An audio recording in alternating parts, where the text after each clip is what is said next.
Saudara-saudari, marilah kita mendengarkan renungan dengan judul Membayar Bea dan Pajak,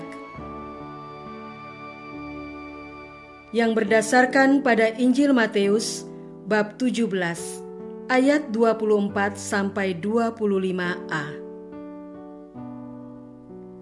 Ketika Yesus dan murid-muridnya tiba di Kapernaum, datanglah pemungut bea bait Allah kepada Petrus dan berkata,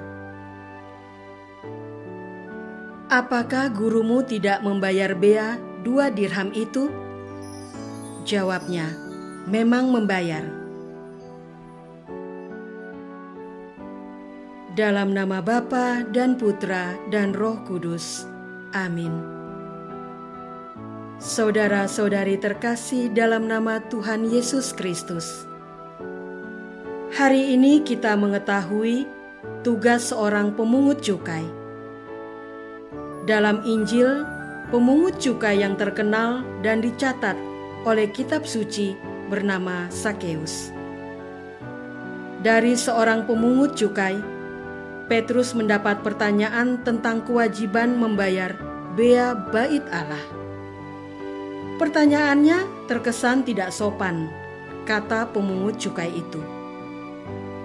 "Apakah gurumu tidak membayar bea 2 dirham itu?" Tapi Petrus menegaskan bahwa Yesus telah melaksanakan kewajibannya itu. Menarik bahwa Tuhan Yesus mengajak Petrus berdiskusi tentang perihal ini. "Apakah pendapatmu, Simon? Dari siapakah raja-raja dunia ini memungut bea dan pajak? Dari rakyatnya atau dari orang asing?" Petrus mengatakan, "Dari orang asing." Namun Tuhan Yesus tidak mau menjadi batu sandungan. Lalu dia tetap membayar kewajibannya itu, juga untuk Petrus. Ini yang diperintahkannya kepada Petrus. "Pergilah memancing ke danau, dan ikan pertama yang kau pancing, tangkaplah dan bukalah mulutnya. Maka engkau akan menemukan mata uang 4 dirham di dalamnya. Ambillah itu dan bayarkanlah kepada mereka, bagiku dan bagimu juga." Saudara-saudari terkasih, ada yang menarik dalam kisah pada hari ini. Ternyata Tuhan Yesus tetap menghargai profesi seorang pemungut cukai, yang oleh bangsa Yahudi disebut sebagai penjilat penguasa yang menjajah bangsa Yahudi, dan mereka digolongkan kaum pendosa.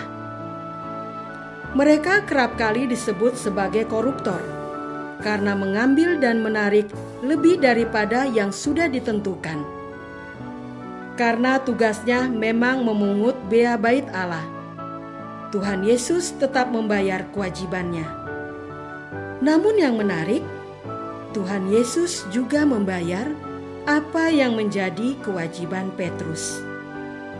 Dewasa ini ada slogan, "Orang bijak taat pajak." Jadi orang yang taat membayar pajak disebut orang bijak.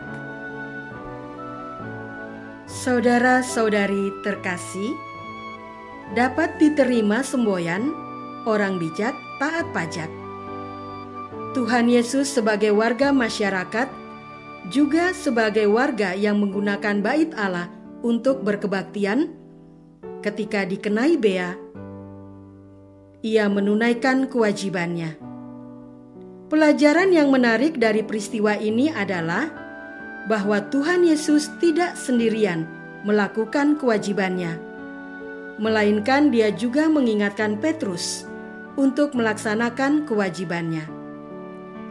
Nilai penting yang dididiknya kepada kita sebagai warga negara dan warga gereja untuk tidak lupa melakukan kewajiban kita.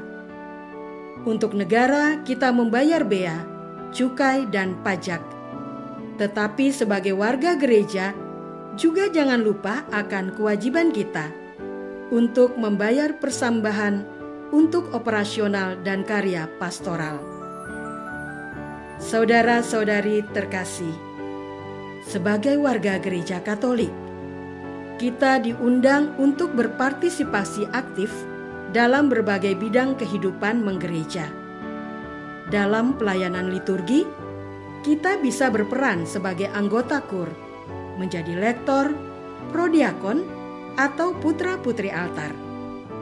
Sebagai umat beriman pada umumnya, kita terlibat dalam tata perayaan dengan mengikuti gerak yang sudah ditetapkan, ikut menyanyikan lagu-lagu yang dikidungkan. Tetapi tidak kalah pentingnya juga memberikan persembahan dalam perayaan yang kita terlibat di dalamnya. Menarik untuk kita simak. Suatu hari Minggu, ketika saya mengikuti perayaan Ekaristi, tepat di depanku ada sepasang suami istri dengan 3 orang anaknya. Anak-anak itu berusia antara usia sekolah TK hingga SMP. Pada saat persembahan diedarkan, ibu dari mereka itu memberikan lembaran 5 ribuan dan 10 ribuan kepada masing-masing anak mereka. Ketika kantong persembahan diedarkan, mulai dari ibu, lalu ketiga anak dan ayah, mereka memasukkan uang persembahan mereka masing-masing ke dalam kantong persembahan itu. Suatu pelajaran dan pendidikan yang baik yang dilakukan keluarga kudus ini untuk generasi baru gereja masa depan. Tanpa banyak kata, mereka sudah membiasakan anak-anak itu memberikan persembahan. Keterlibatan untuk memperhatikan kebutuhan gereja sangat diperlukan untuk karya-karya pastoral. Apakah aku memiliki kepedulian akan kebutuhan gereja dan karya-karyanya? Marilah kita berdoa. Bapa yang Maha Murah, hari ini Tuhan Yesus memberikan teladan partisipasi dalam membayar bea atau pajak. Semoga kami juga siap terlibat untuk berbagi berkat untuk karya-karya gereja dewasa ini maupun di masa yang akan datang. Demi Kristus, Tuhan dan pengantara kami. Amin.